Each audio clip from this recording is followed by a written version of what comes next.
নমস্কার বন্ধুরা, আর গরম খাবার চ্যানেলে আপনাদের সবাইকে স্বাগত জানাই। বন্ধুরা, আমরা অনেক সময় সকাল কিংবা বিকেলে একটু চটপটি কিছু খেতে মন চায়। তো এরকম একটা রেসিপি বাচ্চাদের জন্য খুবই একটা সুন্দর একটা রেসিপি করে দিতে পারেন। আর একদম মিষ্টি চিড়া, বাজারে মিষ্টি চিড়ার প্যাকেটে দেখবেন এরকম মিষ্টি মিষ্টি চিড়া পাওয়া যায়, আর বাচ্চারা কিন্তু খুবই ভালোবাসে খেতে। আজকে ঝটপট বাড়িতে বানিয়ে নেব এই রেসিপিটা। তো অবশ্যই বন্ধুরা ভিডিওটা দেখো। আর আমি এখানে যে চিড়াটা নিয়েছি সেটা একদম ভারী চিড়া, দেখুন। পাতলা চিড়া দিয়েও করতে পারবেন, কিন্তু আমি ভারী চিড়াটা নিলাম। এখানে লাগবে আমার নারকেল। আমি একটা নারকেল এইরকম কুচি করে নিয়েছি। আর লাগবে বাদাম, তো বাদাম এখানে নিলাম পরিমাণ মতো। আর লাগবে কারি পাতা। কারি পাতা অনেকের বাড়িতে অ্যাভেলেবেলই থাকে। তো বন্ধুরা এবার চুলায় কড়াই বসিয়ে দিলাম। এবার পরিমাণ মতো আমি সরষের তেল দিয়ে করছি, আপনারা কিন্তু সাদা তেল দিয়ে করলে ভালো হয়। তো আমি সরষের তেল দিয়েই করে নিলাম। এখানে লবণ দিয়ে দিলাম তেলের মধ্যে, আর একটু হলুদ গুঁড়ো দিয়ে দেব, এতে করে চিড়াটা খুব সুন্দর কালার আসবে।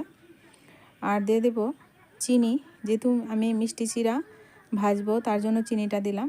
যদি মিষ্টি মিষ্টি না খেতে চান চিনিটা না দিলেও চলবে। ভালো করে তেলের সঙ্গে মিশিয়ে নেব। তো যখন দেখবেন তেলের সঙ্গে ভালো করে মিশে গেছে সমস্ত উপকরণ, এবার কিন্তু আমি আস্তে আস্তে অল্প অল্প চিড়া দিয়ে দিয়ে এভাবে মুচমুচে চিড়া ভাজি করে নেব। তো দেখুন চিড়াটা দেওয়া মাত্র কত সুন্দর ফুলে উঠেছে। তো এবার কিন্তু তেল জড়িয়ে একটা ছাঁকনির মধ্যে নিয়ে নেব।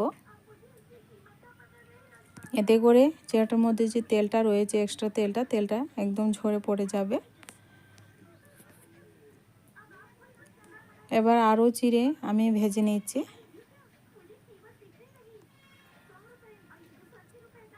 তো খুব সুন্দরভাবে কিন্তু এই চিড়ে ভাজাটা হয়ে যায়। দারুণ টেস্টি একটা স্ন্যাক্স। আপনারা সকালে চায়ের সঙ্গে বা বিকেলে চায়ের সঙ্গে খেতে পারেন। দারুণ একটা রেসিপি। ভিডিওটা ভালো লাগলে প্লিজ লাইক করবেন। তো সমস্ত চিড়াগুলি আমি এভাবে ভেজে তুলে নেব।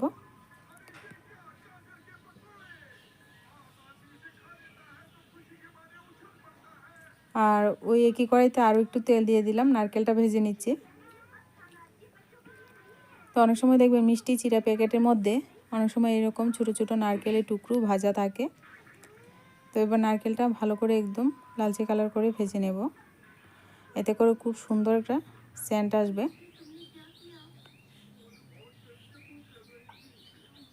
এবার ওই তেলের মধ্যে আমি বাদামটা ভেজে নেব।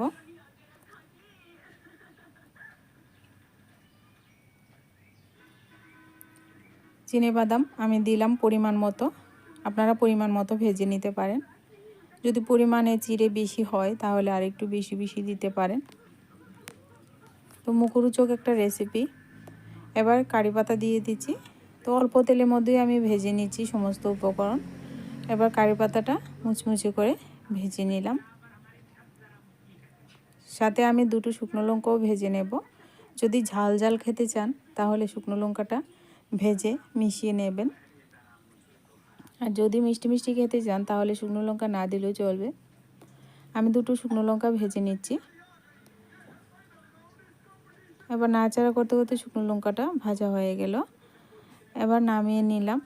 এবার দেখুন কত সুন্দর ঝরঝরে চিড়ে ভাজা হয় রেডি করে নিচ্ছি। সমস্ত উপকরণ ভালো করে মিশিয়ে নেব।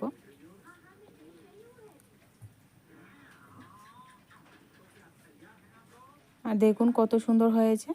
যদি বন্ধুরা আজকের রেসিপিটা আপনাদের কাছে ভালো লাগে প্লিজ লাইক করবেন, কমেন্ট করবেন। আমার এই ছোট্ট চ্যানেলটিকে সামনে এগিয়ে যেতে সাহায্য করবেন।